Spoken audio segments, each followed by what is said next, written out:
Meeting to order. Welcome to our November 15th council meeting. Please stand and join us for the Pledge of Allegiance. I pledge allegiance to the flag of the United States of America and to the republic for which it stands, one nation, under God, indivisible, with liberty and justice for all. Okay, Matt, you start us off with a roll call if you would. Councilor Halter, Batolo, Here. Savage, West, Here. Hickerson, Here. Zadi, Demas, Here. Robinson, Here. Mayor Como. Here, council, first order of business, I'd entertain a motion to approve the revised agenda that you have before you here tonight. So moved, Your Honor. We do have a motion by the president. Do we have a second? Second. Second by Councilor Demas. All in favor say aye. Aye. Any opposed? It's going to bring us on to the approval of the minutes from the city council meeting of November 1st, 2022. Councilors, I'd entertain a motion to approve those minutes. So moved, Your Honor. We do have a motion by Councilor Batolo. Do we have a second? Second. Second by Councilor Robinson. All in favor say aye. Aye. Any opposed? Okay, we're going to get right into the thick of things here. Under presentations and proclamations, we have Brittany Wilson, who traveled many miles on dry roads to come and give us a presentation on our fiscal year 2022 audit. Brittany, I'm going to turn it over to you. Thank you, Mr. Mayor. Thank you, everyone, for having me with you tonight. My name is Brittany Wilson. I'm a partner at MHP, a public accounting firm in Cheyenne, and I am pleased to be here today to present the results of the year ended June 30, 2022 audited financial statements of the city. I'm going to go through the report, present to you what I believe are some of the highlights, key information for you all to be aware of. If you have any questions or anything at any point in time, please don't hesitate to stop me. And of course, we can discuss questions at the end as well. I'm going to dive into the audit report, beginning with the independent auditor's report on pages 1 to 3. This is going to state that we are issuing an unmodified or a clean opinion on the city's financial statements. You'll note that we do include an emphasis of matter paragraph. This is just meant to bring your attention to specific items that are different this year, but it does not modify our opinion. So this just states that there was a restatement to beginning net position, which we'll discuss, and there was a new accounting standard adopted this year, which we'll discuss later as well. But neither of those items modify the opinion in either way, just bringing your attention to changes. On pages 4 to 12 is management's discussion and analysis. This provides really operational highlights, comparative information, since the financial statements presented are just single year. The financial statements themselves begin on page 13 with the statement of net position. This is really the equivalent of a balance sheet in for-profit world. This statement and the next one we'll cover are on what we call a full accrual basis. So what that means is it's going to show you both the short and the long-term assets and liabilities of the city. 2 columns on the statement of net position. Governmental activities is covering the city's general fund. Business type activities covering the water, wastewater, and housing funds. Overall, the statement of net position remained pretty consistent when compared to fiscal year 21. Total assets were up about $3.2 million. There was a significant decrease in total liabilities of about $20.7 million. And this is going to tie into the net pension obligation. And this is actually one of the unusual swings in your statements this year. We're going to talk about it more later on, where that $20 million decrease comes from. Overall, your total net position or your total equity, just under $188 million, with $33 million of that being unrestricted in purpose. On the next page, page 14, statement of activities, the equivalent of an income statement in for-profit world. So this breaks out, once again, between your governmental activities and your business type activities. It's also going to show items by function. A couple of things to note here. There were some pretty significant swings in the public safety expenses and operating grants and contributions. This is due to a pension offset in Fire Plan A. So this is the $20 million decrease in liabilities that we talked about on the prior page, and we're going to talk a little bit more about that later on since it's such an unusual item.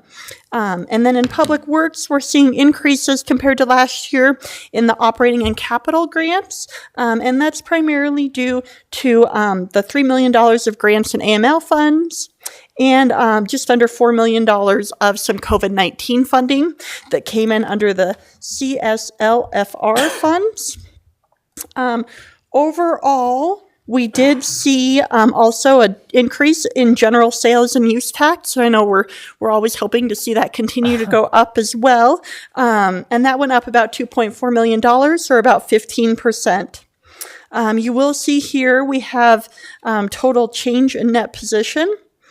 Total for the city up about $28 million.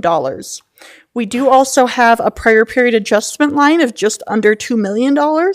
So this related to some changing guidance in terms of revenue recognition for those CSLFR COVID-19 funds. As anyone who has had to deal with them can attest, the guidance on those COVID-19 funds came sometimes incomplete. That would be a kind way of saying it. Oftentimes the money came well before the official guidance or the final guidance actually did. And so that was the case that happened here. The city received that money in fiscal year 21, had recognized it as revenue. Some official guidance came later on, and it was determined it should have been recognized in fiscal year 22. So no item of concern there to note. Additional statements on pages 15. So these set of statements are on what we call the modified accrual basis. So the modified accrual basis is just a short-term focus. So it's not going to show any of your fixed assets. It's not going to show any of your long-term liabilities. It's just going to show the stuff that's a lot more current. Overall, you'll see that total fund balance for the general fund is just over $41 million. And the different categories there will outline what's spoken for, either by an external restriction or restricted by you all as the council. Overall, unassigned fund balance of just under $15 million. On page 17 is the general funds equivalent to an income statement, still under that modified accrual basis. Overall, we're seeing that increase in taxes and special assessments we had talked about, net change in fund balance of about $1 million.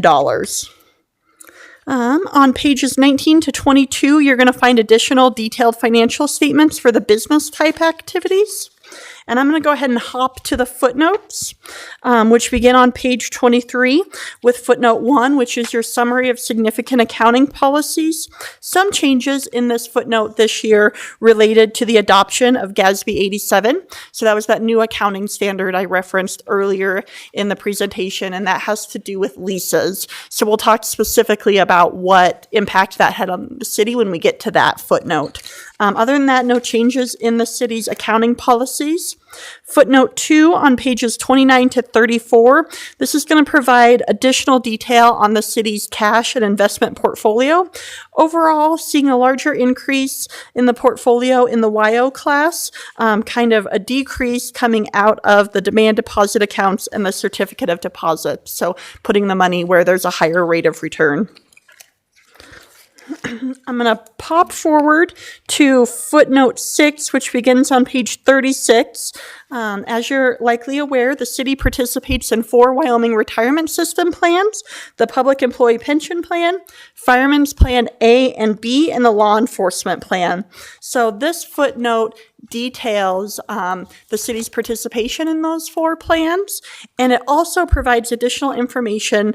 Every year, Wyoming Retirement Systems hires an actuary, and that actuary does an actuarial calculation for all plans, and then they determine if those plans are currently actuarially underfunded or overfunded, and then everybody who participates in each of those plans will receive a contribution a share of that plan based on your contributions compared to the plan's contributions as a whole.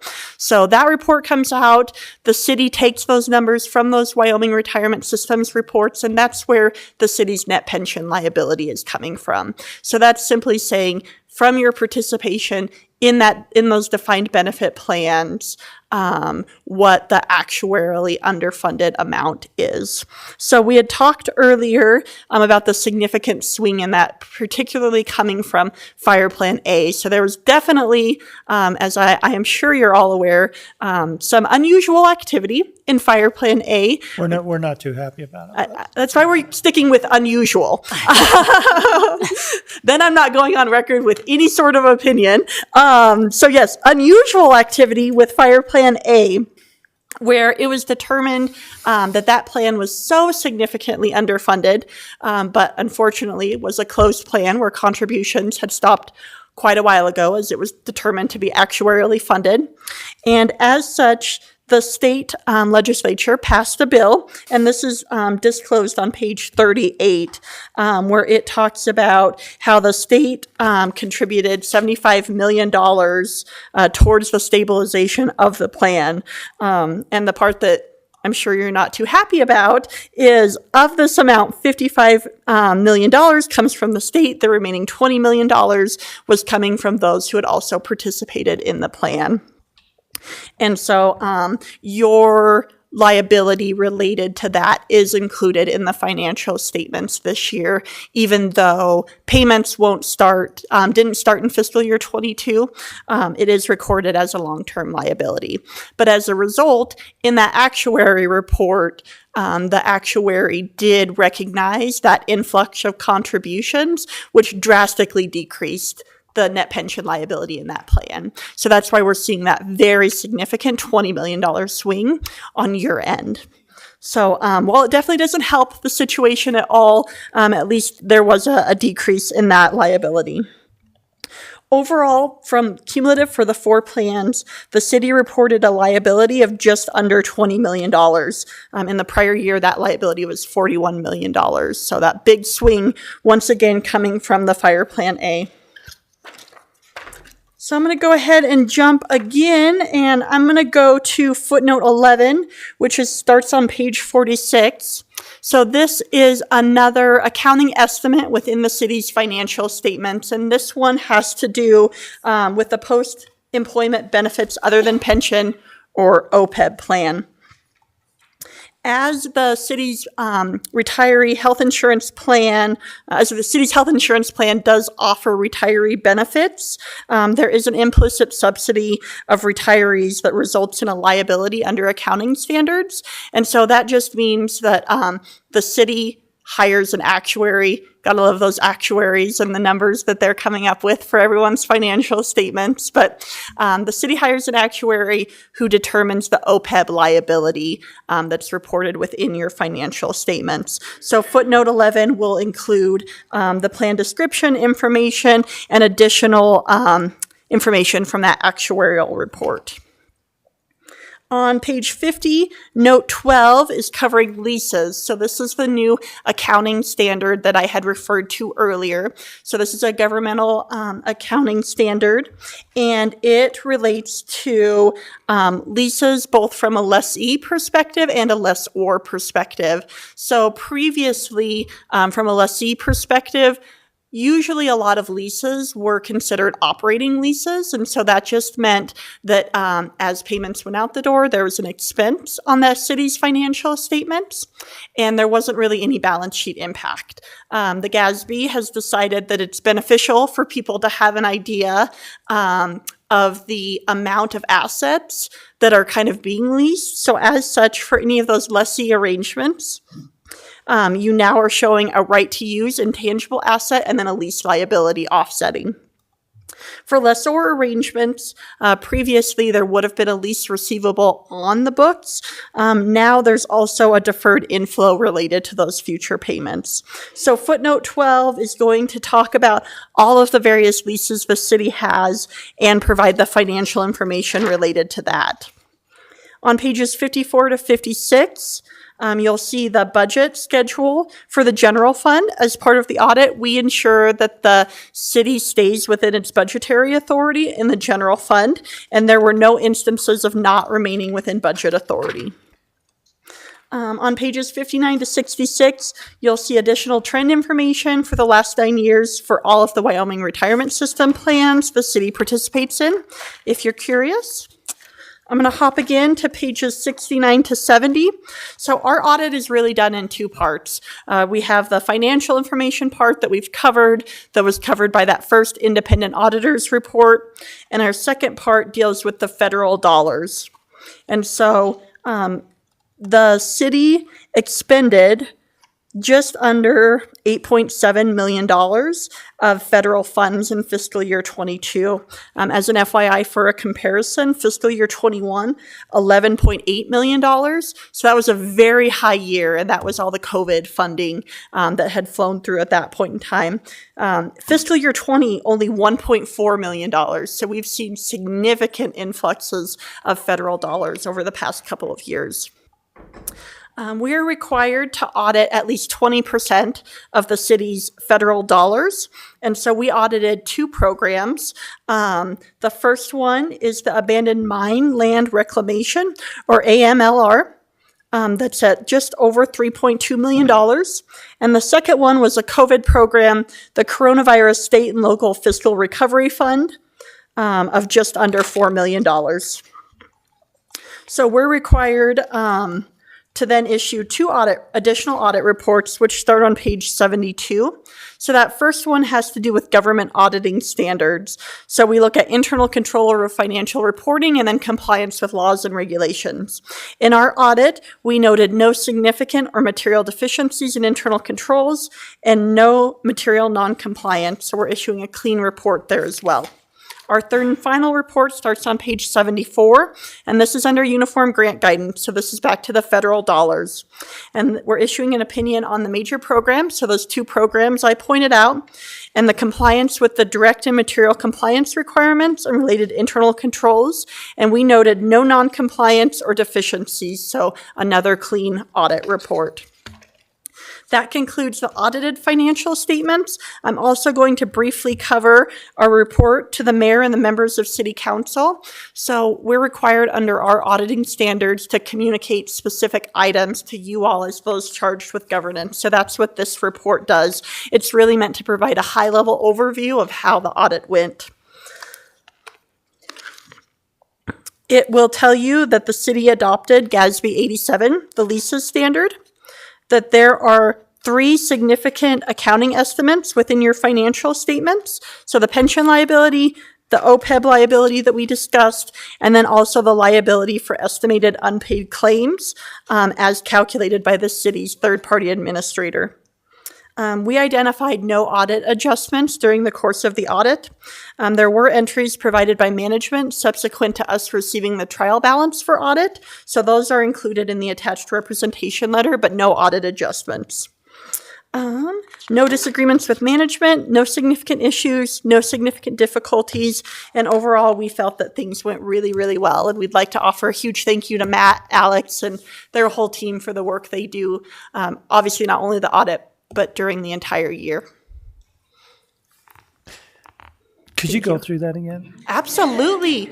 A couple more times, maybe? Do you think I could make it shorter or longer next time? Well, we do this each year, and I can tell you, just again, such a thank you to Alex Visser, Matt McBurnett, their staff, and working with you through that stressful time to bring us good information, and it's fantastic to see that everything passed the muster, and I can tell you we have some great bean counters on board, and they do a fantastic job in keeping us in line and making sure that they work with the city council and understand when it comes to return on investment where we need to put our money. Matt and Alex are just fantastic about that, and just fantastic work. Council, do you have any comments? One question, Your Honor. Go ahead, Mr. President. I know you guys audited the chamber as well. Can you give us a brief update on that? Absolutely. So we didn't perform an audit. We performed what's called agreed upon procedures. So an audit is kind of unique in the fact that we really look at financial information, and in discussing with the mayor, there was maybe more desire to look at specific processes and controls at the chamber as opposed to just looking at the financial numbers. And so in an agreed upon procedures engagement, we actually detail out the procedures that are to be performed, and then we report back in just this is the procedure, this is what we did, this is what we found. And so the procedures included a review of, you're going to test my memory here, I like this. So it covered cash disbursements. So it looked at ensuring there was proper support for a selection of disbursements. It looked at ensuring that things were properly categorized on the financial statements. It looked at specifically payroll to make sure that payroll transactions were supported by employment contracts or other support for the salary or the hourly rate. It included looking at the financial statements themselves, bank reconciliations, cash receipts. We looked at a sample of membership dues to make sure that they were what they were charged was adequately supported as well. That report has been finalized as well, and it's my understanding we just got the signed representation letter on that tonight, and so I'll be issuing that final report to the mayor and the chamber tomorrow when I get on my computer. Thank you. Appreciate that. Absolutely. We've had some lengthy meetings, so that's pretty impressive to go through 78 pages in 20 minutes. I can teach you my secret. You just skim over most of it. Yeah. Bunch Yeah. of politicians, I get it. Yeah. Sound good? Sound good. No, I'd like to echo, the hard work by Matt and Alex too. I've always stated that, keeping an eye on the financials here at the city is by far the most important thing we do. I mean, you can argue public safety and all that, and obviously those are very important, but without, solid financials, none of that's possible. So Yeah. shout out to Matt and Alex, and thanks for the report. Absolutely. Yeah. Thank you all for having me. Any other questions for Brittany? I'm sure she's eager to head back Oh, east soon. Spend some money, stay here. yeah. Oh, I'm staying here. Believe me. I prefer not to do I-80 in the dark. Yeah. Yes. I agree. You never know. Yes. Brittany, thank you so much Thank for you your all. time. Appreciate it. Well, that's fantastic. Item number 2, counselors, we have Katie Mullen here with Climb Wyoming, the program director, to give us an update on Climb Wyoming. Katie, the time is yours. Good evening. Thank you so much for having us here tonight, city councilors, Mr. Mayor. It is my pleasure to talk to you tonight with an update on Climb Wyoming. I am Katie Mullen. I'm the program director. I have had the opportunity to work for Climb for about 4 years. Some of you have worked with me in my role as business liaison, supporting training and doing job placements. I'm still doing that. I moved into the program director role in March. Some of you have worked with Brittany Gray. She's still with Climb. She's moved completely into her advancement and fundraising role and working statewide. And of course, I have with me today Shannon. She is a graduate of our Office Careers program about 4 years ago, and she'll have a chance to speak to you tonight. So Climb in general. We work with low-income single moms, and we do free job training and job placements. And we have been in this state for 36 years, and there are 6 sites around the state. And here in Sweetwater, we do different kinds of programs. We offer programs based on where the jobs are. So for here, sometimes that has been things like CNA, CDL, of course, Office Careers, and things like warehouse inventory management. Things like that have really worked well here for us.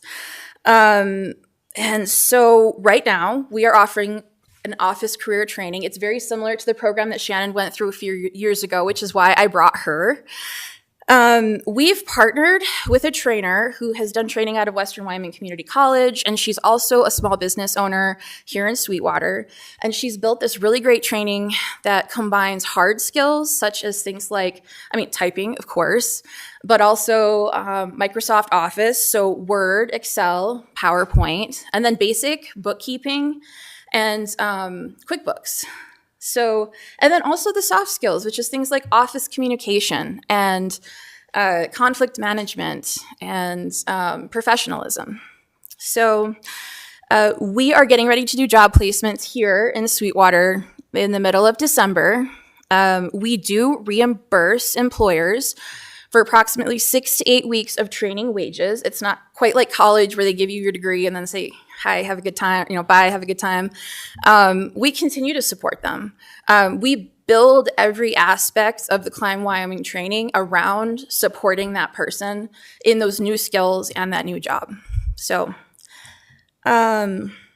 without further ado, the reason that I've invited Shannon is the skills she's picked up are similar to the skills that we're going to be teaching. And I just can you introduce yourself and share what kind of experiences you've had? Sure. I'm Shannon Harrington. I did the office program in 2018, graduated with the Climb program. As a single mom, before Climb, I felt like I was drowning in a sea without a life preserver. I shed a lot of tears daily, privately, sometimes not so privately. I had a lot of fear, anxiety, and stress.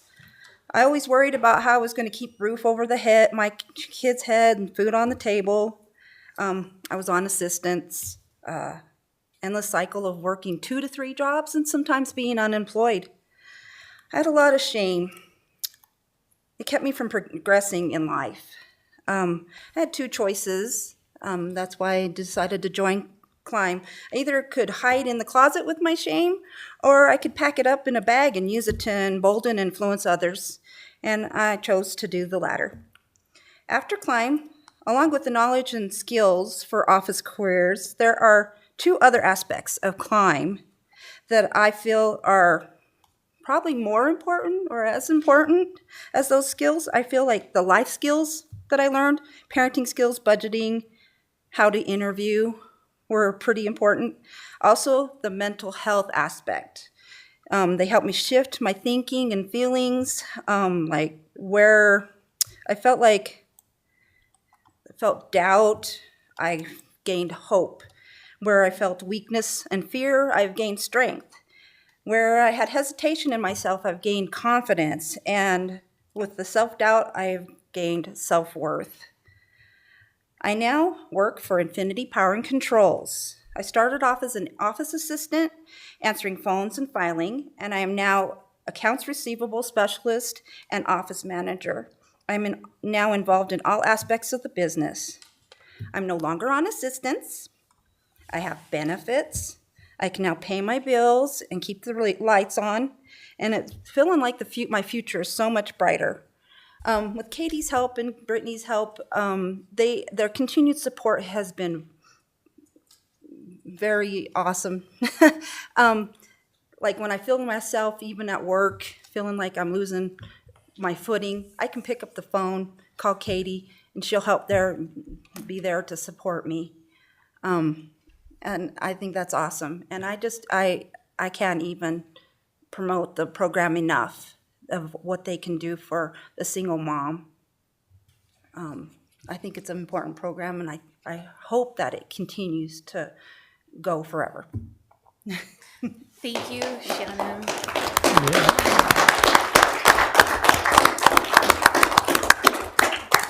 Well, first off, I'd like to say congratulations. You've overcome a lot, and you definitely are a standout, and I hope that continues. Climb Wyoming's always been just a very important program in this community, and we as the City of Rock Springs hope that continues, and we'll be there to support you whenever we can.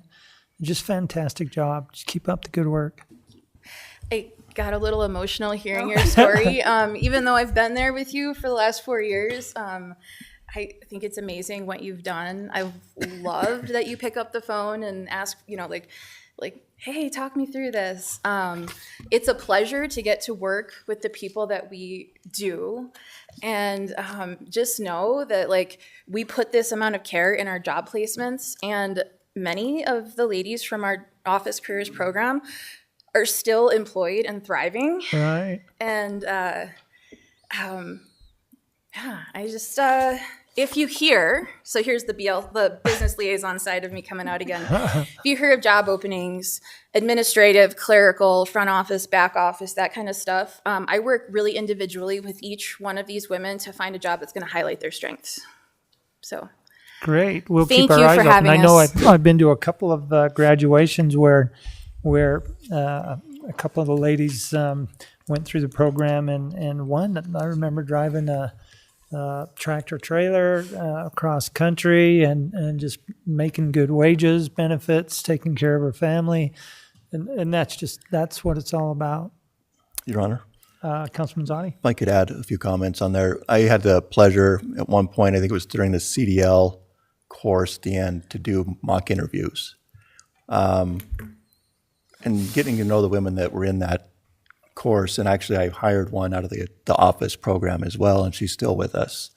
But getting to know them through visiting with them and that, I mean, it really, in the road of life, they felt like they hit a brick wall and there was nowhere to go or nowhere to turn. But Climb really opens a new door, and just to see the way they talk about it, the relief and the joy of just an opportunity there, something they didn't feel they had before, or for some reason or another didn't feel they could achieve it, but now you got independence and everything else, and it's a wonderful thing to see. And I do encourage any business that does need any kind of staffing on the office end and that, reach out to Katie. They do a good job at knowing their graduates and knowing what their strengths are and what they'll be a good fit for your particular job and what your opening is. The hiring process, again, the 6 to 8 weeks they're there. They'll do meetings with the graduate and the employer. I think it's every 2 weeks, 3 weeks, kind of review what's going on, what can be improved, what, if there are communications issues, anything like that. And they make the transition into full-time employment, I guess I'd say, after that 6 to 8 weeks, really easy process. So it's a great program. Thank you, Councilman. Yeah, keep up the good work. That's just fantastic. Katie and Shannon, thanks for coming down here today. And reach out if we can do anything. We're there to support you. thank you so much. Thank you so much.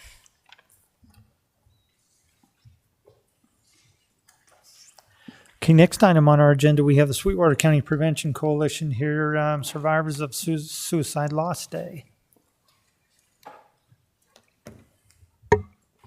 We have a slideshow, so We'll see. We'll see. fingers crossed, please. Hopefully, score. All right, I'll start us out. My name is Shelby Gordon, and I work at Southwest Counseling Service. I work as a prevention specialist, but also I now do recovery work with recovery clinical work. I do therapy with clients. I've seen you guys before, but I think it's been a couple of years at this point. And so we are going to present on suicide in Sweetwater County, and I'll let my partner introduce herself. My name is Shay Bell. I am the main prevention specialist at Southwest Counseling and also for Sweetwater County Prevention Coalition. I'm excited to be able to talk to you guys about suicide today and what we have going on for our event this Saturday, and just to get our news out there and just kind of have people be more aware of it. So thank you so much for having us. This is just kind of our overview of what we're going to be talking about. Obviously, we went over introductions, but we're going to be talking about suicide statistics and specifically Sweetwater County suicide statistics. We really wanted to make sure that we could get Sweetwater County in there so you guys know the level of what's going on just here. And then we'll talk about the prevention strategies that we are currently using right now, and then resources that we always provide. All right, so suicide in Sweetwater County. Suicide in rural areas are underreported by up to 300%, and that's because a lot of times suicides, we don't have the resources to do forensic it's like a forensic investigations on people who die by suicide. A lot of drug overdoses might be suicide. Sometimes we don't know. And so rural areas, specifically, I mean, Wyoming, we don't even have a medical examiner. So we have to send a lot of that stuff out of state. And so rural areas are definitely underreported. On average in Sweetwater County, somebody dies by suicide every 26 days. So it's kind of a lot. And especially in a small area, suicide rates have increased by 34%. We saw a small, I'm sorry. yes. With that statistic increased by 34% from last year? What is that 34%? So we get data every couple of years usually. And so I think within the last few years, and in our county, it goes up and down. So it's really hard to say what our average is going to be. But I would say from at least last year, but I can get you more information on I that. just wondered where that number was derived. Specifically to, we didn't include this in here, but during the pandemic, so a lot of people, there was a lot of isolation. People were really lonely. And the suicide rate went down about 5.6%, except in Wyoming. So in Wyoming, we were one of the only states where the suicide rate increased. Wyoming has the highest suicide rate of any state. It's 29.4 deaths per 100,000 people.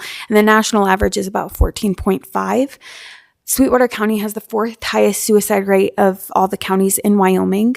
And in the last 3 years, Sweetwater County has spent an estimated $1.3 million on suicide-related events. And the age group with the highest suicide rate in Sweetwater County is age 34 to 39. So pretty young people are dying by suicide here.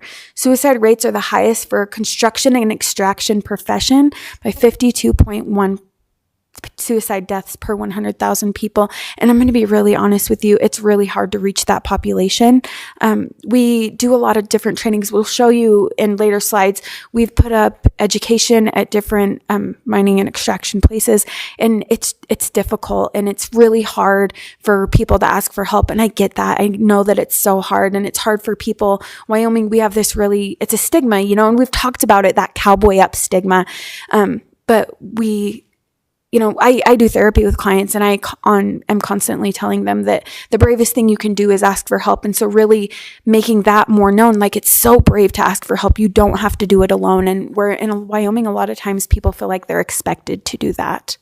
And then 82% of our youth suicides in Wyoming used a firearm owned by a family member. And so we don't include that statistic to be like, no guns, because we don't.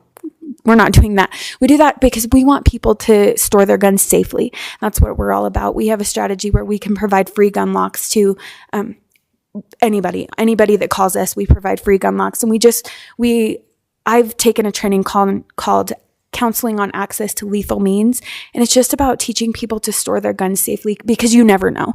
And I was talking to a member of my coalition one time, and who has lost people to suicide, members of his family. And he said, you never think it's going to be you until it is.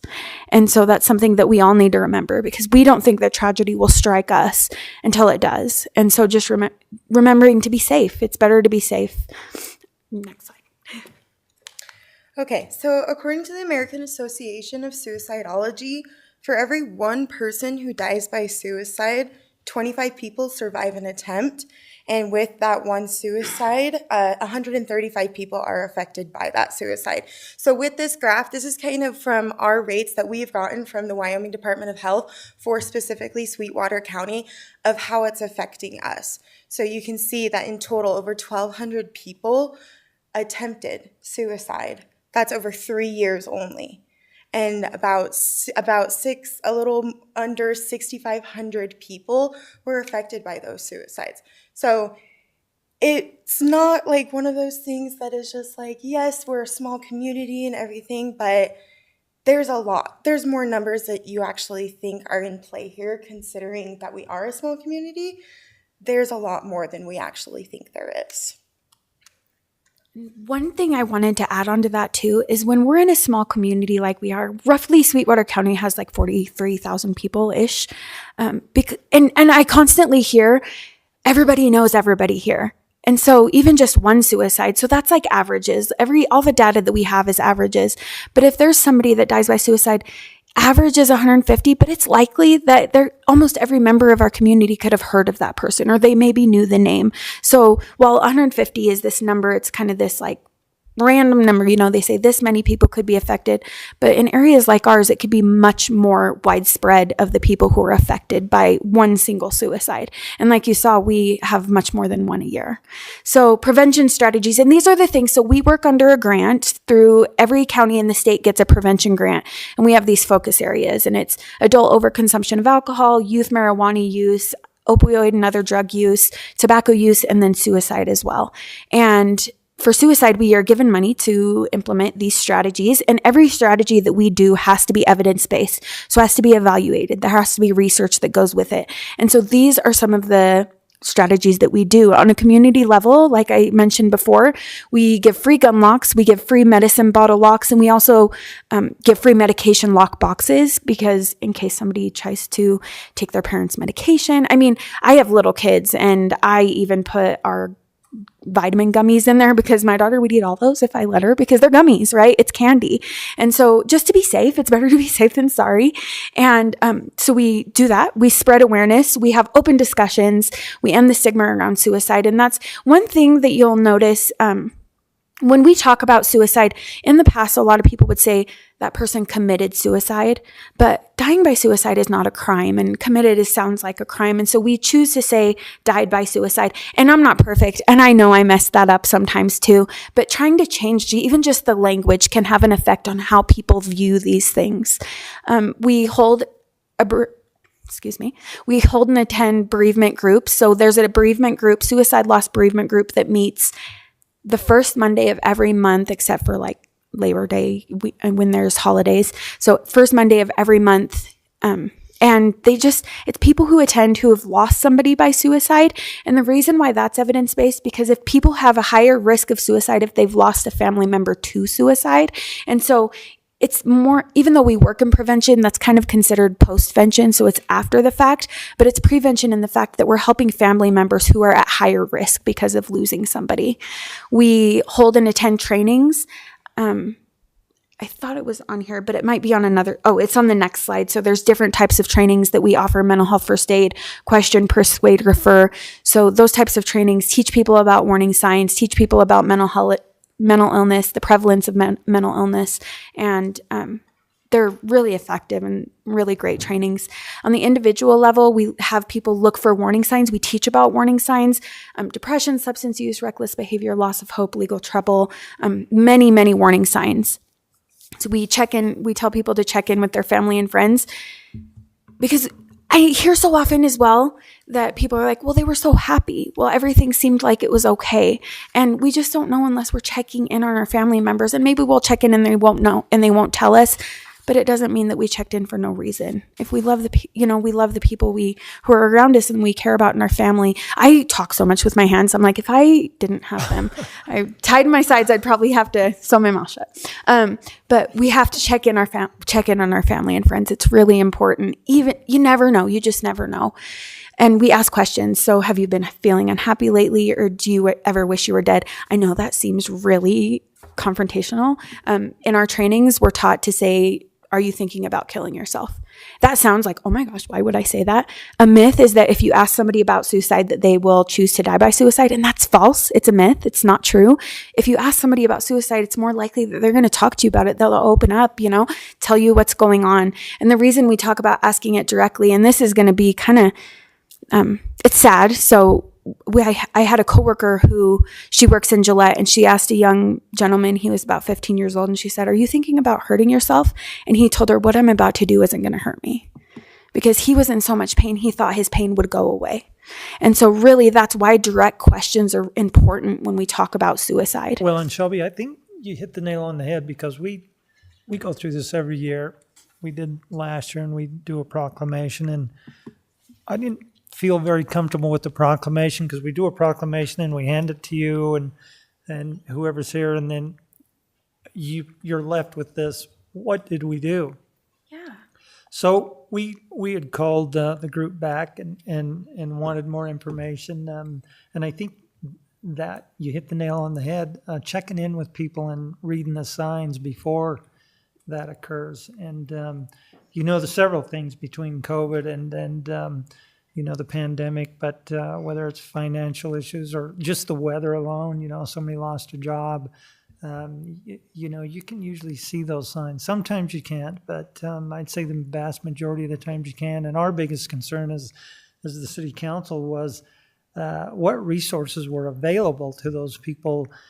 They didn't want a 9-digit number they had to remember or whatever. Could we come up with a 3-digit number that maybe it was reverse 911, something like that? And we worked really hard to get that. We put advertising on Starbus. We did a bunch of things. And I'd like to say that's helping. I'm not going to say that solves the problem, but I think each and every one of us have been touched by an individual in our lives that have taken their lives, and it does affect numerous people. And I think the biggest issue that you stated so far is just that. Look at the signs and see, because the guilt afterwards is just, why didn't I see this? Why didn't I ask? Why didn't I make contact? But I think that's really important. I'm sorry, I didn't mean to. No, you're totally fine. And I appreciate that you talked about that, because actually in July of this year, the 988 Suicide Lifeline went live. And so there is a 3-digit number. It's 988. You can call it, you can text it. If you go online, you can chat with somebody, because in this day and age, I mean, let's be honest, kids don't really want to call somebody on the phone. And so I don't want to call anybody on the phone, and I'm not a kid. So, and it helps. It helps because it's a 3-digit number. And what we need to recognize is, I remember at the beginning of the pandemic, somebody from the police department had told me that like 60% of the calls they were getting was related to mental health. But 911 is for physical health. Usually it's supposed to be, so what do we have for mental health, and how do we put these on the same track? Because mental health is just important. And when we talk to kids, I'm like, we talk about mental health, and we talk about how our brain is our most important organ in our body. And without our brain, I couldn't walk, and I couldn't breathe, and I couldn't talk to you guys right now. But when it comes to taking care of our brain, people just push it to the wayside. And that's our mental health, and people just push it aside. But if my leg was broken right now and I walked in here on crutches, people would probably be like, do you need help down these steps? Are you okay? Can I hold the door for you? But we don't look at mental health in the same way that we're looking at physical health. No, and if you call 911, you're going to get a string of different questions, I should say, that don't relate to somebody who's experienced and understands how to talk to somebody who may be at that time, where are you at? Do you have insurance? What's your address? They don't care about that. And you're probably going to chase them away. And that was our biggest concern, is a number that someone could call that they knew right away. Obviously, if you're calling this number, there's a reason, and somebody needs to be able to address that with experience and see if they can curb that situation.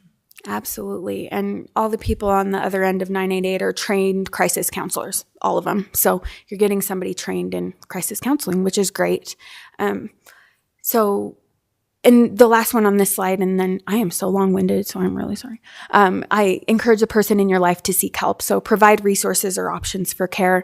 And I think our contact information is at the end. People can call me anytime, and I'll always provide whatever resources that I have available. So pass this on. So the ways that we kind of decrease the suicide numbers is by implementing those community programs, kind of like what Shelby talked about. Certain ones that we do is like Hope Squad. Green River High School continues to use Hope Squad. It's just a suicide prevention for youth, and it's continued on for at least 3 years now, and it's working. We also have started to implement Sources of Strength here in Rock Springs. It's a great peer-led program that not only talks about suicide, but talks about bullying, abuse, substance prevention, all of the entire circle of everything. And it's all peer-led. So it's all up to the kids to get out there, to get to their friend groups and say, hey, this is what I'm learning in this awesome program called Sources for Strength. And this is what I'm being taught, and this is what I want to spread. So it's an awesome program that we're really happy about implementing, because we just started implementing it this year, and it's going great so far. And we've gotten so many people trained in it so far just in Rock Springs. We also have Walk the Talk America. That is an awesome program that was started from a local gun owner business, actually. He decided that he wanted to bridge the gap between mental health and firearm safety. And so now with their program, they are able to print off flyers that are delivered to gun manufacturers and sold, or not even sold, just handed out with every gun that is bought. And not only do they have that, but they have 13 free anonymous mental health screenings that you can go on and just kind of take just to check up on yourself if you're wanting to know more about mental health or even just your own personal stuff that's going on. And what's awesome about them is they also have training about firearm safety. They have it for hospitals, and not only that, they have it for community members as well. So that's just one of the programs that we have. And then also we provide training such as Connect training, those crisis intervention teams, kind of like what Shelby was talking about. What we've learned is that during the police academy, officers are only trained for 3 hours for mental health, and considering that they go on about 60% of mental health calls, it's a little important that we make mental health more of a front of actually in that academy. So we provide a 40-hour training of crisis intervention, and that is involved. We also do mental health first aid training, just like she said, and that question, persuade, refer training as well. We also talk about doing those safety measures like she talked about. We provide gun locks and med locks. We promote it as much as we can. In fact, I'm almost out of medication lock boxes because we've had so many people call, because it is so important. We try to promote it in our community through Facebook and all these different social media ads that we can see, whether it's Sweetwater Now or Wire 4 News or just anything. And then also we have that suicide loss bereavement support group on the first Monday of every single month as well. What is QPR? Question, persuade, refer. Okay. Gotcha. All right, and this last one is just resources. These are numbers to call. There's 988, and 988, that's that 3-digit number. So pressing 1 when you call 988 is specifically for veterans. So veterans can call 988 as well, and they're switched to a veteran crisis counselor specifically. 1-800-SUICIDE still, it actually, and the 1-800-273-TALK. Those are the long ones, but they all revert to 988. So 988's that simpler one. That's for warriors. And if somebody's in crisis, they can text that 741-741. And then Southwest Counseling has a 24-hour crisis line. And that was the number that was promoted and the city council helped pay for. And we're really extremely grateful for that. So that's local. You talk to a local clinician, it's manned 24 hours a day, and that was beneficial. Could I get that page from your PowerPoint email to me so we can put it on our webpage? Absolutely. Absolutely. And then really quick, our next page is questions, but we wanted to talk about our event this weekend, and I'll have Shay do that really quick. So our event is International Survivors of Suicide Loss Day. It's going on Saturday, November 19th from 11 a.m. to 1 p.m. And really what we're doing is we're just trying to encourage people that have lost someone to suicide or has even been affected by suicide. As we saw from that graph earlier, we know that there's a lot of people in Sweetwater County that are affected by suicide every single day.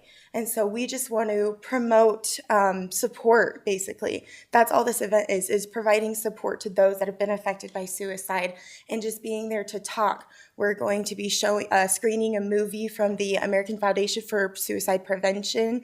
And then we will also have a panel discussion just to kind of talk about the film and just kind of our thoughts about everything. And we will also have counselors on site to kind of talk after if anybody is needing any support or information afterwards.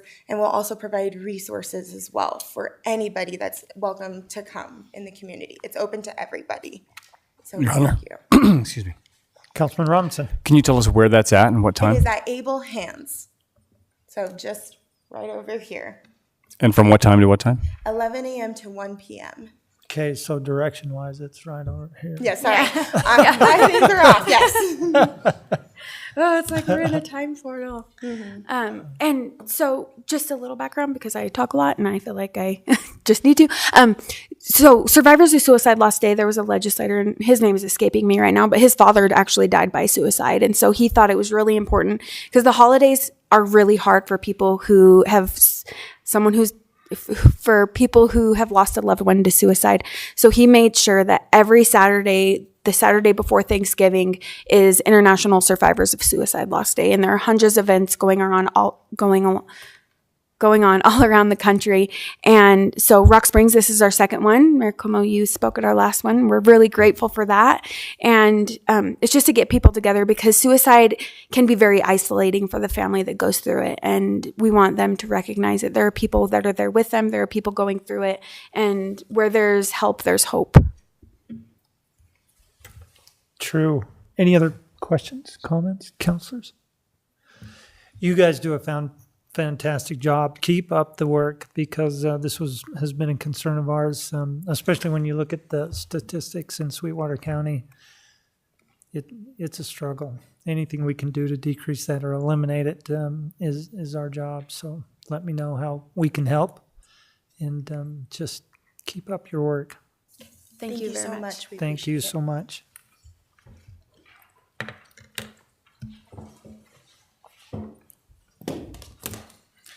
Okay, counselors, we have a couple of proclamations tonight. The first being National Apprenticeship Week, which I think is a very important program that we're excited to support. And our proclamation reads, whereas 2022 marks the 85th anniversary of the National Apprenticeship Act, and National Apprenticeship Week is celebrating its 8th anniversary of raising awareness of the vital role that registered apprenticeships provide in creating opportunities by allowing apprentices to earn while they learn and preparing a pathway to good quality jobs and well-paying careers in Rock Springs and across the nation. And registered apprenticeship programs enable employers to develop and train their future workforce while offering career seekers affordable paths to secure high-paying jobs. And Rock Springs recognizes the role of registered apprenticeships in expanding opportunities in our workforce that are inclusive of individuals who have been historically underserved, marginalized, and adversely affected by persistent poverty and inequality, thus providing a path for all qualified individuals, including women, youth, people of color, rural communities, justice-involved individuals, and individuals with disabilities, to become apprentices and contribute to Wyoming and America's industries.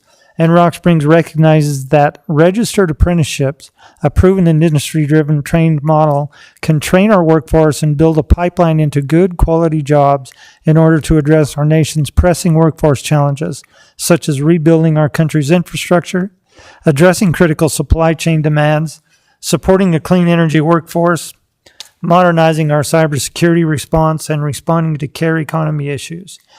And now, therefore, be it resolved that I, Timothy A. Como, Mayor of the City of Rock Springs, do hereby declare the week of November 14th, 2022 to be National Apprenticeship Week in the City of Rock Springs, and I urge the community to help raise awareness of the importance of apprenticeships in order to create a skilled and qualified workforce in Rock Springs.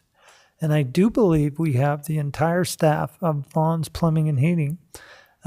Creston Cross wishes to give a speech. No? We'd like to have you up. If you want to say a few words, you're sure welcome. I think this is a very important program. Introduce yourself, and we'll provide you with our proclamation. Creston.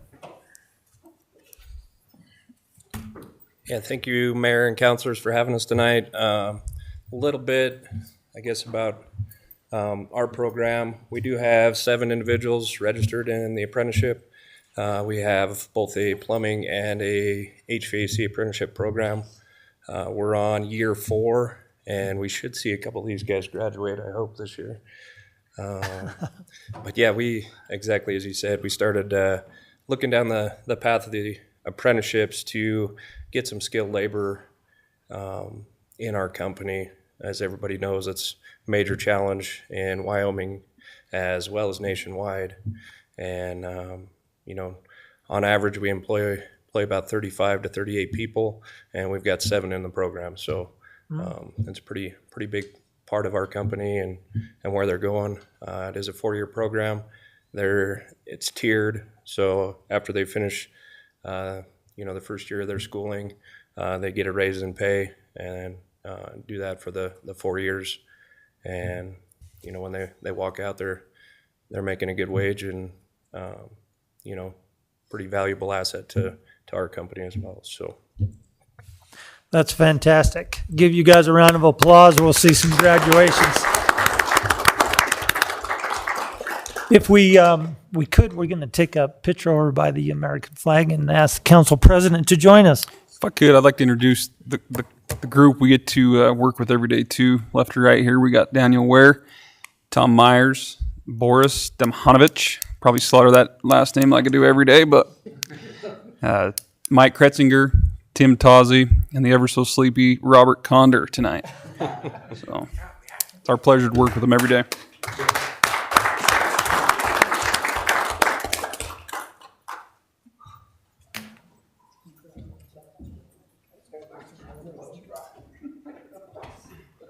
Everybody.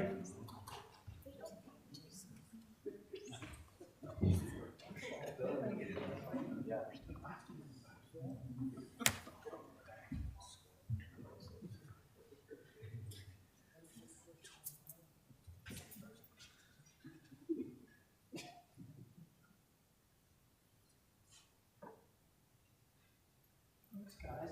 Thank you. See you later.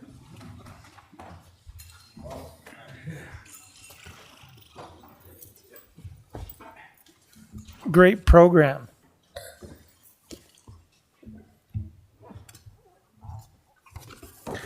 Okay, we You don't have get paid for tonight either. no overtime.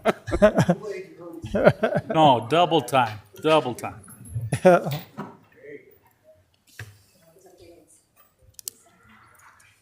Okay, and it's also that time of year again. The holidays are coming up.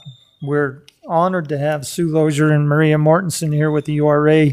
Do you want to say a few words before we read the proclamation on Small Business Saturday? I know you prepared a speech, and yeah, I knew you would. This is very important. Shop local, spend some money locally, and Yes. So the Saturday after Thanksgiving is Small Business Saturday. Gosh, it's been around for probably 20 or so years, and we do a lot of stuff locally. So Friday, we're going to start off with Plaid Friday, which is really about communities doing things for, you know, the businesses in the community. Small Business Saturday is really just about people in communities shopping locally. So what we're going to focus on is go downtown and buy something. Go even if like Walmart as opposed to Amazon. If you buy something at our local Walmart, even though it's a big, you know, store, your money stays here. The money that you spend on the toy that you buy at Walmart on Small Business Saturday helps fund the employment of the people who live in our community, helps feed the children that go to the schools, you know, and all that stuff. So what I would just encourage people to do is keep your money local. Shop here first. Look here first. Go look around and see what's going to be on sale for Small Business Saturday. Look downtown. We have so many really amazing stores downtown. You're going to find things downtown that you're not going to find, like all of the Mac & Co. Is it Wyoming Freight Company? You have, what is it? Lola Bees will be open, Rebel and Roots, Wildflower and Company, all those stores, they make things here. There are local crafters. They make things that, you know, Rock Springs hats, which is, you know, I mean. it's amazing how many businesses really- we have. And not only that, not to interrupt you, but just keep in mind also that about 60% of our revenue comes from sales tax. Exactly. And that goes back into the community as well. So it's really important to take a look around and see what we have here. Exactly, and support. there's a meme on Facebook that talks about, you know, when you buy from Amazon, they take your money. When you buy from a local downtown business, somebody does a happy dance and you're paying for their daughter's dance classes, you know, and so we have some incredible people here who have really stuck their necks out to hang up a sign and open a business, and I would just really, really encourage people, go downtown, shop local, shop at your small stores, and even if you choose to go to some of the bigger stores, stay local. Keep it local, keep it as close to home as you can. Like you said, when you go to Salt Lake and shop, Rock Springs doesn't get any of your tax revenue. Salt Lake does. And we need that to be here. And so I would just encourage people to do that. Go downtown, see what they have, plan your shopping around what you see downtown. And it's almost Christmas, so Well you said. can start all your Christmas lists and shopping That's right. and get that done and keep it home. Well said. Well, we have a proclamation, and our proclamation reads, whereas the government of Rock Springs, Wyoming celebrates our local small businesses and the contributions they make to our local economy and our community. And according to the United States Small Business Administration, there are 32.5 million small businesses in the United States. Small businesses represent 99.7% of firms with paid employees. Small businesses are responsible for 62% of net new jobs created since 1995, and small businesses employ 46.8% of the employees in the private sector in the United States. And 79% of consumers understand the importance of supporting the small businesses in their community on Small Business Saturday. 70% report that the day makes them want to encourage others to shop small. Independently owned retailers and 66% report that the day makes them want to shop small all year long. And 58% of shoppers reported they shopped online with a small business, and 54% reported they dined or ordered takeout from a small restaurant, bar, or cafe on Small Business Saturday in 2021. And Rock Springs, Wyoming supports our local businesses that create jobs, boost our local economy, and preserve our communities. And advocacy groups, as well as public and private organizations across the country, have endorsed the Saturday after Thanksgiving as Small Business Saturday. And now, therefore, be it resolved that I, Timothy A. Como, Mayor of the City of Rock Springs, do hereby declare November 26th, 2022 to be Small Business Saturday in the City of Rock Springs, and urge the residents of our community and communities across the country to support small businesses and merchants on Small Business Saturday and throughout the entire year. Thank you. May I add one thing? You can.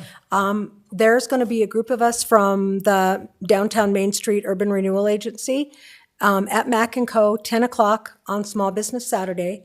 We'll have 100 bags that we're going to hand out, and they will have coupons in them. I bought so far 16 gift cards to go in there for downtown coffee shops, hoping to get 5 more. So there'll be coupons, there'll be gifts, there'll be prizes, there'll be all kinds of fun stuff. So if you're interested in a bag full of goodies and maybe a gift card or a big prize, then I'll be at Mac & Co. 10 o'clock on Saturday the 26th. Well, thanks for that information. Okay, we have a proclamation for you. Sue? Sue, you didn't want to give a speech? No, Maria's good at it. Oh, Maria's just willing. She's willing to do it.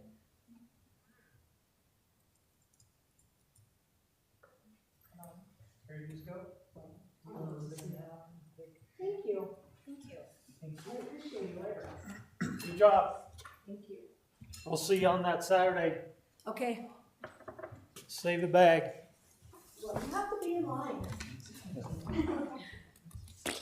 Okay. Looky there, we're not even halfway through the agenda. Next item on our agenda is the petition section of our agenda, and I would ask, is there anyone here tonight wishing to address the council on any issue whatsoever? This is your time to do so.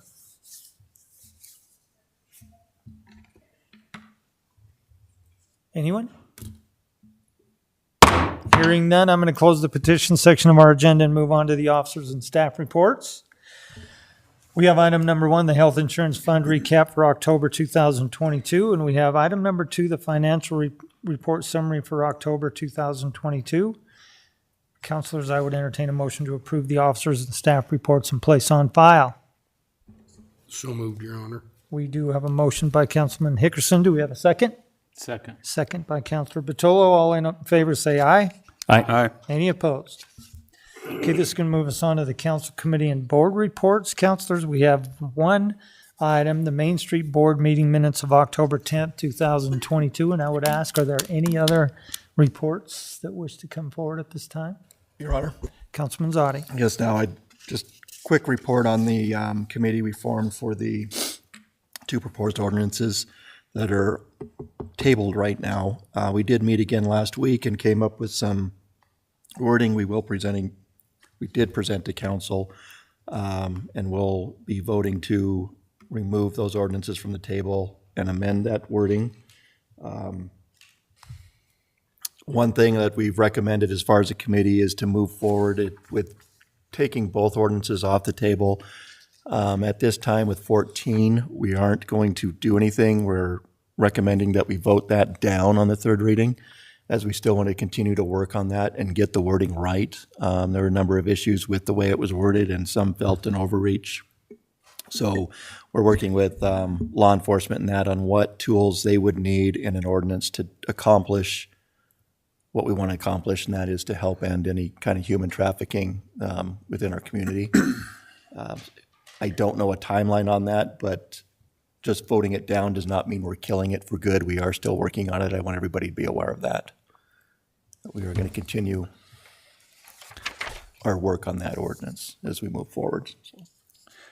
Okay, thank you, Councilor Zadi. With that, councilors, Your Honor. Councilman, Mr. President. Just quickly recognize the new council elects here in attendance tonight. We've got Tom Allen, Stealing my fire. Daniel Pedri, and Randy Hansen representing the Yeah. best ward in the community.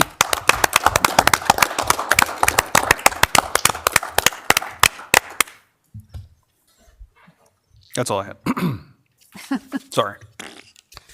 No problem, and absolutely appreciate that, Mr. President. I think we're on council committee and board reports. With the discussion and the addition by Councilor Zadi, I would entertain a motion to approve the council committee and board reports and place on file. We have a motion by Councilor Batolo. Do we have a second? Second. Second by Councilor Demus. All in favor say aye. Aye. Any opposed? Okay, next is our correspondence. We have one item, the 2023 Bridger Coal Company blasting schedule. Unless anybody wants to discuss that in detail, I'd entertain a motion to approve the correspondence and place on file. So move. Your Honor. We do have a motion by Councilor Hickerson. Do we have a second? Second. Second by Mr. President. All in favor say aye. Aye. Any opposed?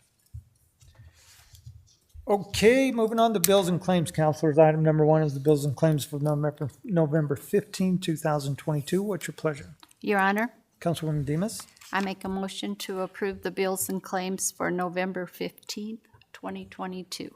We do have a motion to approve the bills and claims for November 15th, 2022. Do we have a second? Second. Second by Councilor Robinson. All in favor say aye. Aye. Any opposed? Item number two, the salaries for November 7th, 2022. Councilors, what's your pleasure? Your Honor, Councilwoman Demus? I make a motion to approve the salaries for November 7th, 2022. We do have a motion to approve the salaries for November 7th, 2022. Do we have a second? Second. Second by Councilor Batolo. All in favor say aye. Aye.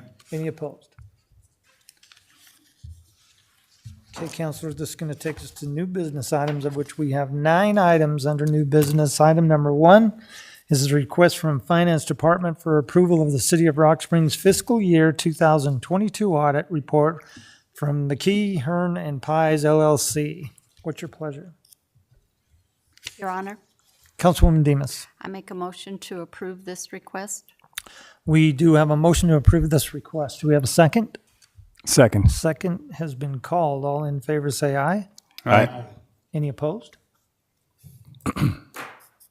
Item number 2 is a request from the mayor's office for approval of the employee Christmas bonuses. Councilor, what's your pleasure?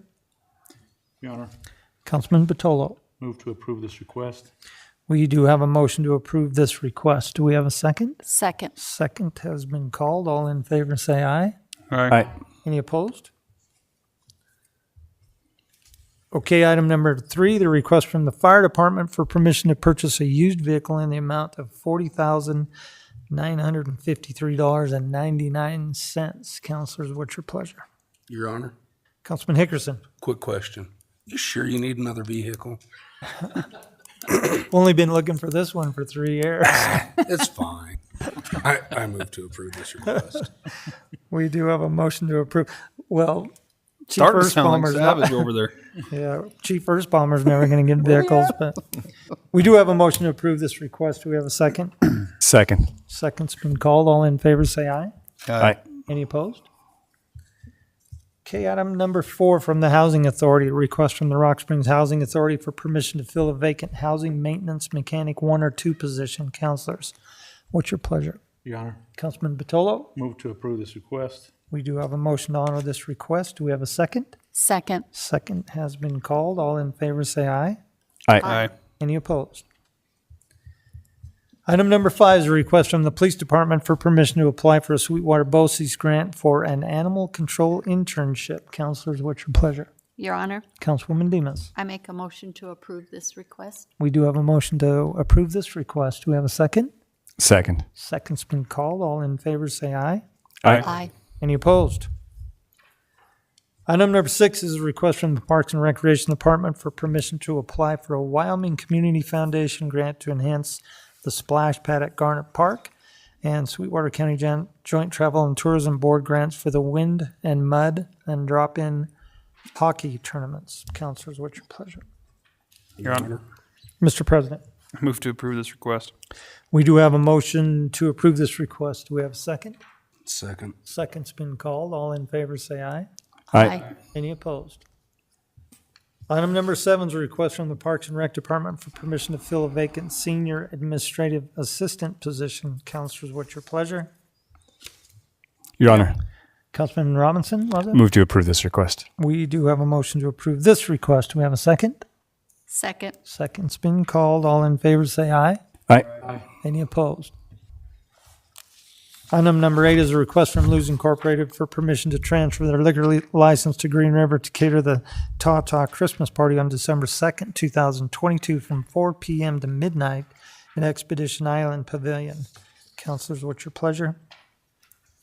Your Honor, Mr. President, move to approve this request. we do have a motion to honor this request. We have a second? Second. Second's been called. All in favor, say aye. Aye. Any opposed? And item number 9 is a request from Lou's Incorporated for permission to transfer their liquor license to Green River to cater the Western Midstream Christmas Party on December 16, 2022 from 4 p.m. to midnight at Expedition Island Pavilion. Counselors, what's your pleasure? Your Honor, Councilman Batolo. move to approve this request. We have a motion to approve this request. Do we have a second? Second. Second's been called. All in favor, say aye. Aye. Any opposed? Okay, this is going to move us on to resolutions, of which we have 7. And item number 1, Resolution 2022-157 from the Housing Authority. A resolution authorizing Timothy A. Como, acting in his capacity as chairman of the board for the Rock Springs Housing Authority, to execute change order number 2 to the contract for professional services with Tri-Hydro Corporation for the Rock Springs Housing Authority. Counselors, what's your pleasure? Your Honor, Mr. President. move to approve Resolution 2022-157. Counselors, we do have a motion to approve Resolution 2022-157. Do we have a second? Second. Second has been called. Roll call. Counselor Batolo, Yes. West, Yes. Hickerson, Yes. Zadi, Yes. Demus, Yes. Robinson, Yes. Mayor Como. Yes. Stayed just for that entire time, right? We should call you up. Item number 2, Resolution 2022-158. A resolution accepting and approving an ASO group reopening request and plan changes with Blue Cross Blue Shield of Wyoming to be effective January 1st, 2023, and authorizing and directing Timothy A. Como as mayor of the city of Rock Springs, Wyoming, to execute reopening request documents on behalf of the city when it is received. Counselors, what's your pleasure? Your Honor, Councilman Batolo. move to approve Resolution 2022-158. We do have a motion to approve Resolution 2022-158. Do we have a second? Second. Second's been called. Roll call. Counselor West, Yes. Hickerson, Yes. Zadi, Yes. Demus, Yes. Robinson, Yes. Batolo, Yes. Mayor Como. Yes. Item number 3 is a resolution 2022-159. A resolution accepting and approving an addendum to the collective labor agreement between the International Union of United Mine Workers of America and the City of Rock Springs, Wyoming, and directing Timothy A. Como as mayor of the City of Rock Springs, Wyoming, and Matthew L. McBurnett as city clerk of the City of Rock Springs, Wyoming, to execute said addendum on behalf of said city. Councilors, what's your pleasure? Your Honor, Councilwoman Demus. I make a motion to approve Resolution 2022-159.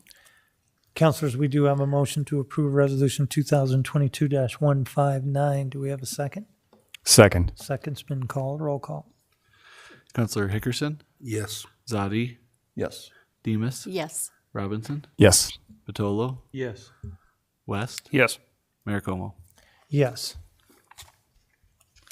Item number 4, Resolution 2022-160. A resolution accepting and approving a memorandum of agreement between the City of Rock Springs, Wyoming, a Wyoming Municipal Corporation, and Sweetwater County School District Number 1 regarding the establishment of a memorial park to commemorate the Chinese massacre, and authorizing Timothy A. Como as mayor of the City of Rock Springs to execute said memorandum of agreement on behalf of said city. Councilors, what's your pleasure? Your Honor, Councilman Patolo. move to approve 2022-160. We have a motion to approve Resolution 2022-160. Do we have a second? Second. Second's been called. Roll call. Councilor Zadi, Yes. Demus, Yes. Robinson, Yes. Patolo, Yes. West, Yeah, job well done. It's been a long time coming. Yeah. Nice work. Yes. Hickerson, Yes. Mayor Como. Yes, and I concur, and also a shout out to School District 1 for working with the city to help move this project forward. And the museum board and everybody else that had a hand in trying to get this project up and running. With that, item number 5, Resolution 2022-161. A resolution accepting and approving a revised grant award agreement between the U.S. Department of Homeland Security and the City of Rock Springs, and authorizing Timothy A. Como as mayor of the City of Rock Springs, Wyoming, and Matthew L. McBurnett as city clerk of the City of Rock Springs to execute said grant award on behalf of said city. Councilors, what's your pleasure? Your Honor, Mr. President. move to approve Resolution 2022-161. We do have a motion to approve Resolution 2022-161. Do we have a second? Second. Second's been called. Roll call. Councilor Demus, Yes. Robinson, Yes. Patolo, Yes. West, Yes. Hickerson, Yes. Zadi, Yes. Mayor Como. Yes. Item number 6, Resolution 2022-162. A resolution accepting and approving a revised grant award agreement between the U.S. Department of Homeland Security and the City of Rock Springs, and authorizing Timothy A. Como as mayor of the City of Rock Springs, Wyoming, and Matthew L. McBurnett as city clerk of the City of Rock Springs to execute said grant award agreement on behalf of said city. Councilors, what's your pleasure? Your Honor, Mr. President? move to approve Resolution 2022-162. We do have a motion to approve Resolution 2022-162. Do we have a second? Second. Second's been called. Roll call. Councilor Robinson, Yes. Patolo, Yes. West, Yes. Hickerson, Yes. Zadi, Yes. Demus, Yes. Mayor Como. Yes, and those of us that are leaving, thank you for allowing us to protect your future. Yeah, makes me feel good that you're all safe now. You're all safe now. That'll be great. Item number 7, Resolution 2022-163. A resolution accepting and approving a revised grant award agreement between the U.S. Department of Homeland Security and the City of Rock Springs, and authorizing Timothy A. Como as mayor of the City of Rock Springs, Wyoming, and Matthew L. McBurnett as city clerk of the City of Rock Springs to execute said grant award agreement on behalf of said city. Councilors, what's your pleasure? Your Honor, Councilwoman Demus. I make a motion to approve Resolution 2022-163. We do have a motion to approve Resolution 2022-163. Do we have a second? Second. Second's been called. Roll call. Counselor Batolo, Yes. West, Abstained, once again on this one because the company in which I'm employed put together the budgetary numbers for the project. Hickerson, Yes. Zadi, Yes. Demus, Yes. Robinson, Yes. Mayor Como. Yes. Okay, counselors, this is going to bring us to our ordinance section. Let the rodeo begin. Item number 1, ordinance 2022-13, which was tabled 11/1/22, has some new language that's going to come forward. So, counselors, I entertain a motion to remove ordinance 2022-13 from the table.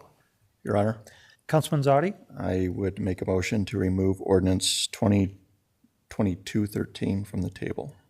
Councilors, we do have a motion to remove 2022-13 from the table. Do we have a second? Second.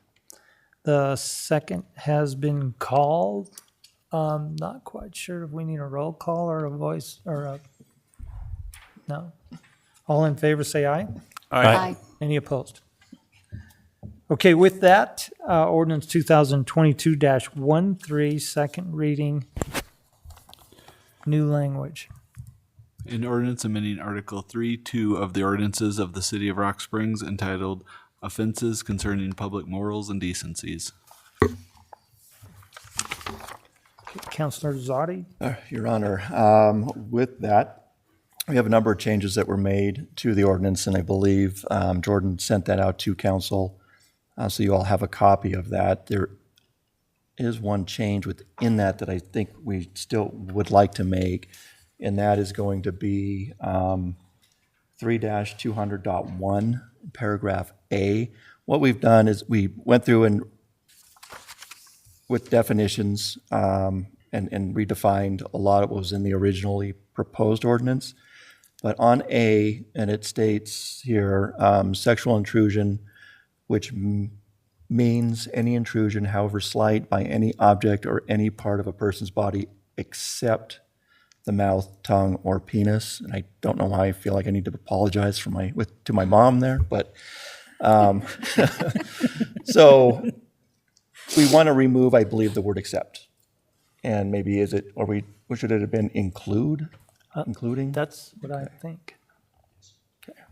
So with that, that's part of the change there in definitions, and I do want council to know we were able to keep the word body house and house of assignation in there, so be happy Nice to hear work. that, I'm sure. So along with that, so we did change the definitions a little, did some rewording there, along with penalties. What we talked about in the committee, and had been talked about in the previous meetings, is we're really going after those people who are running the business and are managing the business, and that, not the victims of human trafficking that we see in a lot of these cases. So we wanted a way to include that in the law. And another issue that we thought of, is, we've got the landowners who do bear some responsibility in this. If they're leasing a premises to this type of business, they do bear some responsibility as they're indirectly profiting from human trafficking. And there are signs that are fairly well known as to what to look for and what would indicate what we're after here is like a massage parlor, an illicit massage parlor. So it's not really easy for someone or a landlord to say, well, I didn't know what was going on. You got to do your due diligence as a property owner to know who's in your building, and if illegal activity is going on there, it needs to be stopped. So with that, on 3-206.1, paragraph B, we do include some wording that the city treasurer, after consulting the mayor, may revoke any reasonably related business licenses belonging to a person convicted of the crimes defined above, belonging to any business license holder involved in the aiding, abetting, or inciting any violation thereof in addition to the penalties described in A. So with that, our penalties are $750 or up to 90 days in prison, imprisoned or both. Then paragraph C is an affirmative defense paragraph under this article for anyone so accused that such accused was under duress or coerced into violating a provision of this article.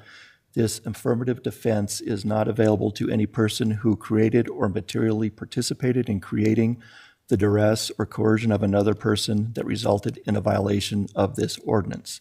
A victim of human trafficking, as provided in state and federal law, shall not be criminally liable for any violation of this ordinance committed as a direct result of incident to being trafficked. So that's kind of a summary of what, some various other wording changes in there that you can see, but that's really kind of what we came up with on number 12 that I think helps more clearly define what we're going after.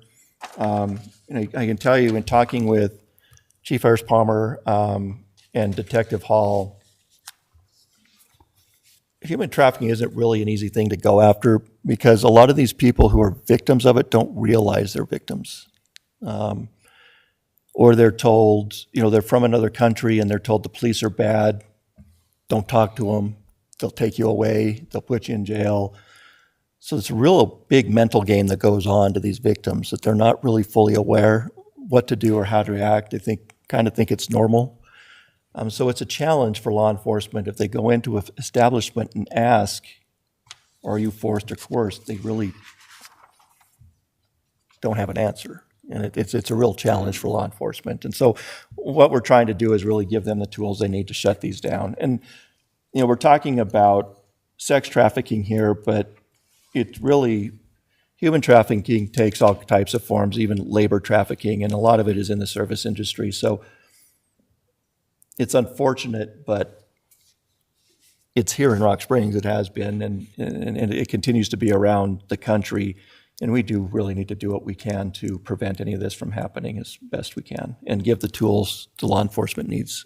Give law enforcement the tools they need to combat this. Okay, thanks, Councilor Zadi. Councilman Batolo. First of all, thanks to the committee. This shows a lot of work. Second, Chief First Bomber and Rick, is what you see here enforceable and, can we defend this?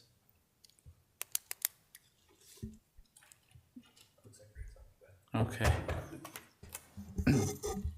So as far as enforcing city ordinance goes, I guess there's some debate or question as far as what we would enforce or how this investigation would go. But narrowing everything down to prostitution and then defining that and including the sexual contact part is the most important part that we needed to get into these businesses and start those investigations. A human trafficking case would not be tried in a city court, but we could use this ordinance, and I think this ordinance would work for us as far as getting our feet in that business and getting an investigation started. Yes. Great. Councilor Batolo, Mayor, I think that this ordinance is enforceable so long as it is able to provide the tools that law enforcement needs, that they feel that they need in order to gather the evidence necessary to prove these kinds of cases. And I think that if Chief Earthspammer is comfortable with the language, then I am too. Great. Well, Councilors, first off, thanks to the committee as well. This was not an easy one to undertake. Councilors, I would entertain a motion to approve the committee's language provided, revising section 3-200.1 subsection A to remove the word except and replace that word with the word including, and that would be the only change. So moved, Your Honor. We do have a motion. Do we have a second? Second. Second has been called. All in favor say aye. Aye. Aye. Any opposed? Okay. I'm sorry. There needs to be an applause for that. Thank you. Okay, this is going to move us on to the second ordinance. Ordinance 2022-14. Now, we know that we're going to have additional language come forward, so I would entertain a motion to remove ordinance 2022-14 from the table for action. I'll move to remove that ordinance from the table.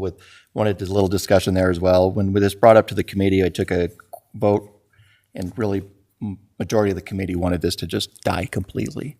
Law enforcement felt that there's still a need, and although I think everybody unanimously felt that it was somewhat of an overreach with a number of provisions in there, we had a discussion and talked with Chief Harris Palmer and Detective Hall, and they're going to go through and present some wording, that will accomplish what we need to accomplish and not be as overreaching as the original was. The goal is to have something that legitimate businesses are willing to do, but the illegitimate are not, and not go so far to one side that it really is kind of maybe of an intrusion of privacy and everything else on a party that is really operating a legal business. And I think it was really more burden on the legal businesses than it was illegal with that ordinance. So I appreciate Chief Harris Palmer and that taking that on and getting that wording to us. Is it going to be tomorrow? No. I think it may be a few weeks. There's a lot going on. I know police department's busy in that, but I want everybody to know that we are still working on this. It's not dying to die. It's dying to get it right and get it done properly. So, okay. That being said, we do have a motion to remove ordinance 2022-14 from the table. Do we have a second? Second. Second's been called. All in favor say aye. Aye. Any opposed? With that, ordinance 2022-14, second reading. An ordinance creating Article 1012 of the ordinances of the City of Rock Springs entitled Licensing and Regulation of Massage Therapists and Massage Establishments. Okay, councilors, with no further business to come before the city council, this meeting